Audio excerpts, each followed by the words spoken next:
Ashigaru soldiers 1540s to 1600s. Ashigaru, or matchlock soldiers, were a popular and often devastating infantry unit in early modern Japan. Their most active period was from the mid-16th century during the Warring States era until the early 17th century at the start of the Edo era, although they continued to see military use up to the mid-19th century. Generally, the bulk of Ashigaru soldiers were lightly armored, low-ranking foot soldiers, who were often farmers or other low-born conscripts. They did not require the same intensity or length of training that samurais and high-ranking soldiers had in order to wield swords or bows and ride horses. Despite being more empowered to differentiate themselves in rank through mastery of the katana or the yumi bow, some samurai did indeed wield guns, especially hand pistols, and if so, usually trained for high accuracy in order to take out individual, higher-level targets in battle. The introduction and spread of the matchlock musket.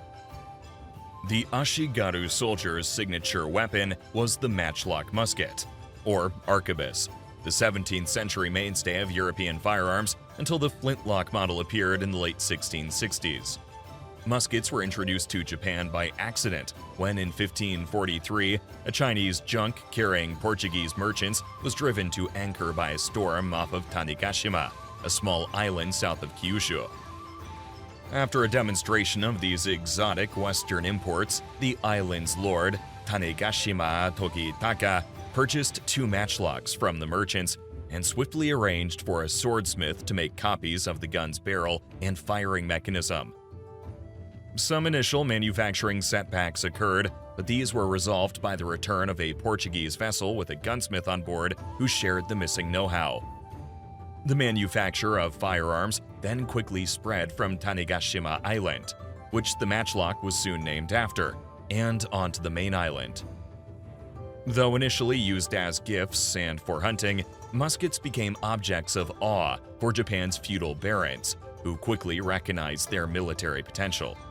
Lords placed buyers at key ports to purchase firearms whenever foreign merchant ships docked, with the muskets fetching higher prices as time went on, and which the lords happily paid.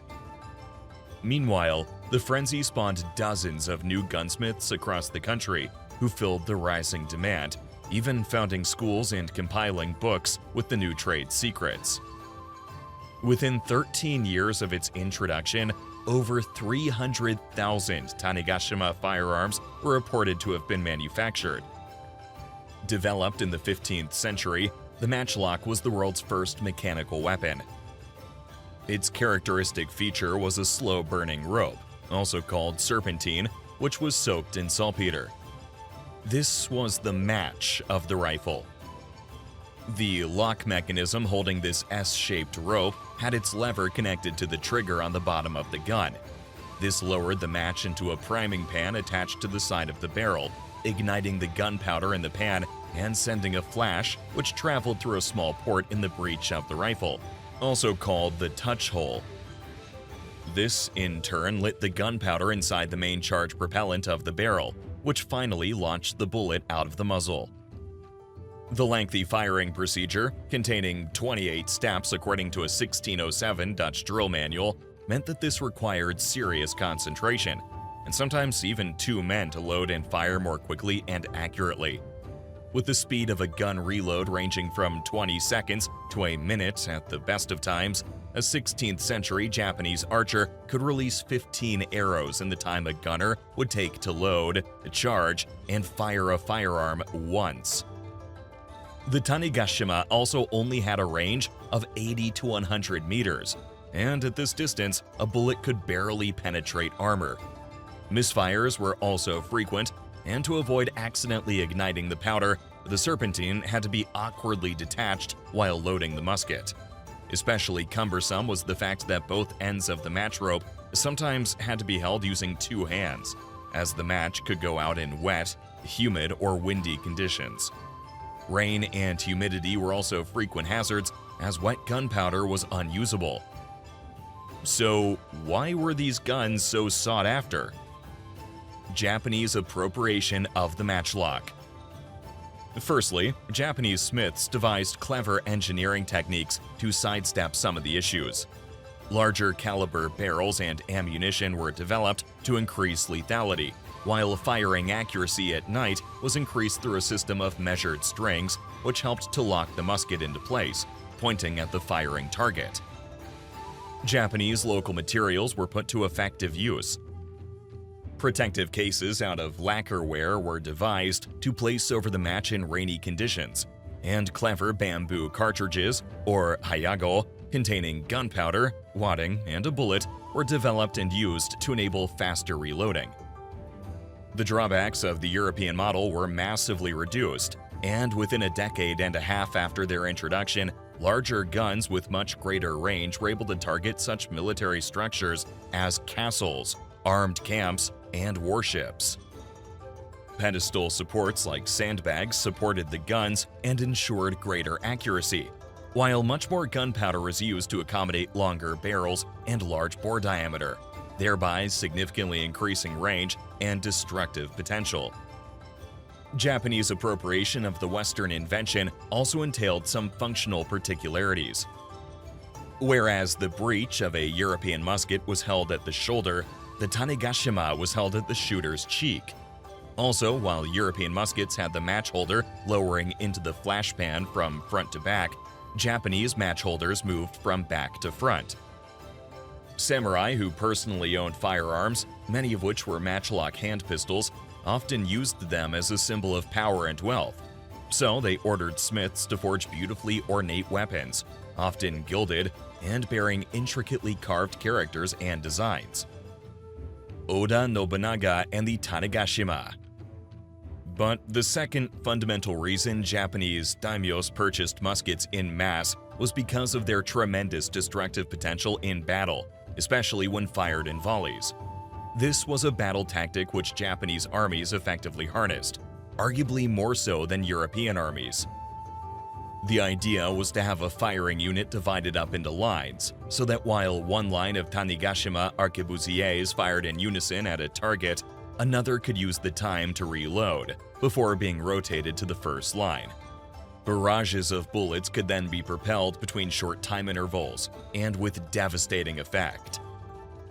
One daimyo who was particularly effective in putting Tanegashima arquebusiers to military use was Oda Nobunaga, the general who, with his successor Toyotomi Hideyoshi, succeeded in unifying Japan under one strong central government.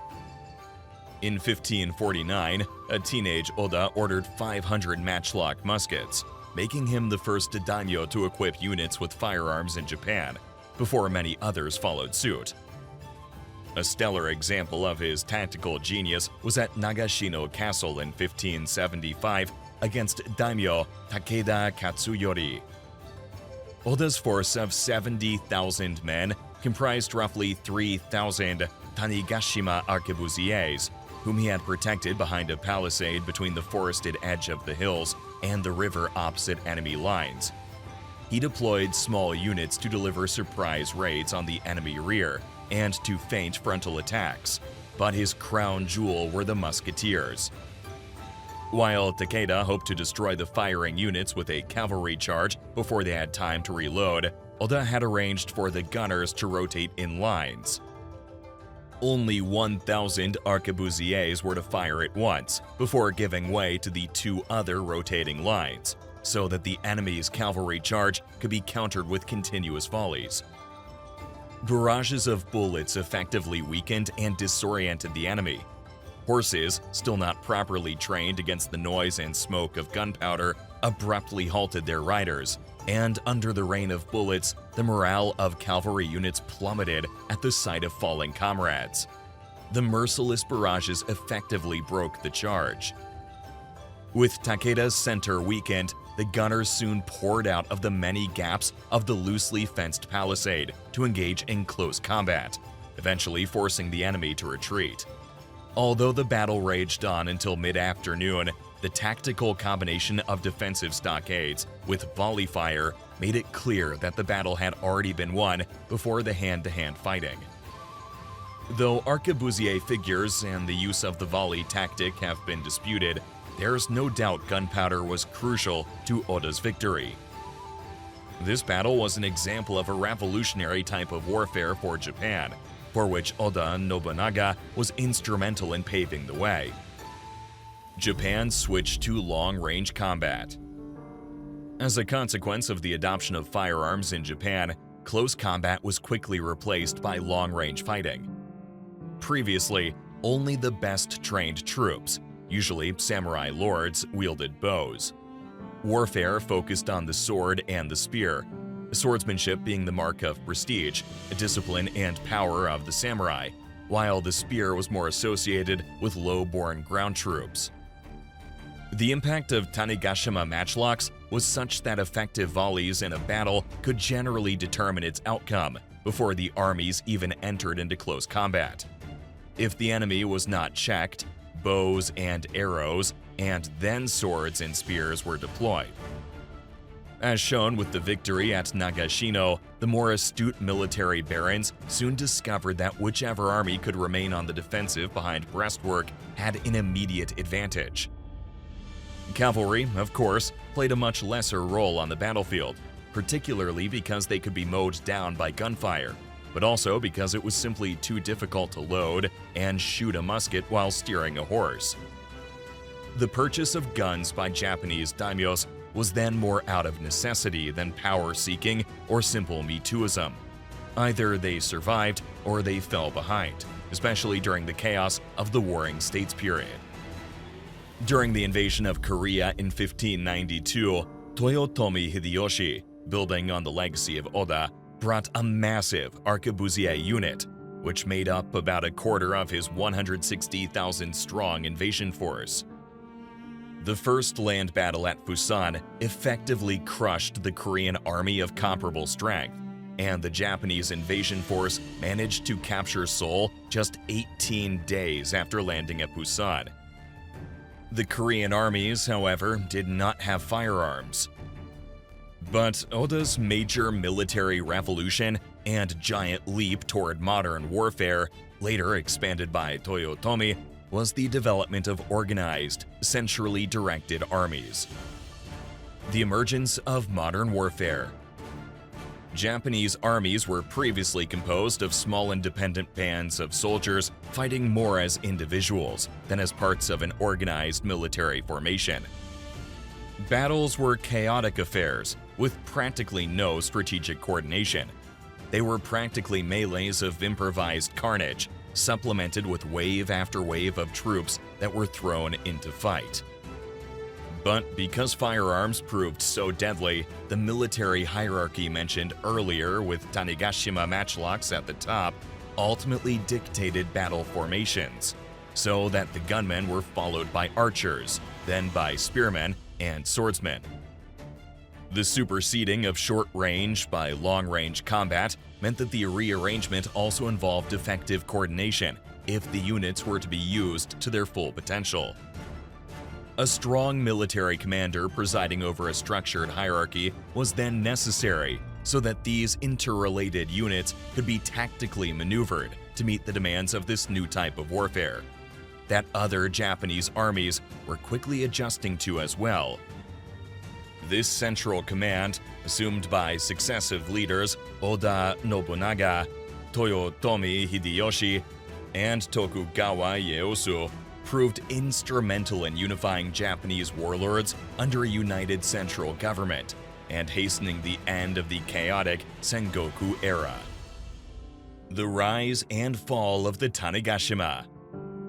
Despite being crucial in ushering in the Edo period, an era of peace for over 2.5 years, the Tanegashima matchlocks would eventually become almost extraneous to Japanese military society.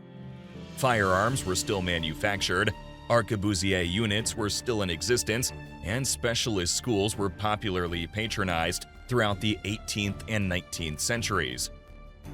But the Pax Tokugawa meant that guns were generally relegated to the daimyo storehouses, used by samurais for hunting and target practice, or even by farmers to scare off animals. Peacetime gendarmerie did not need guns for localized urban unrest.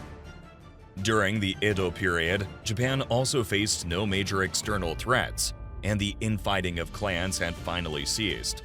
The spread of gunpowder had also been accompanied by the fortification of castle towns, which provided additional defensive security to urban settlements. Within just over a half-century of their existence, Ashigaru soldiers could reap the harvest of their battle efforts, ironically in relative obsolescence. And it was not until the Meiji Restoration that the Japanese army would see active firearm troops again.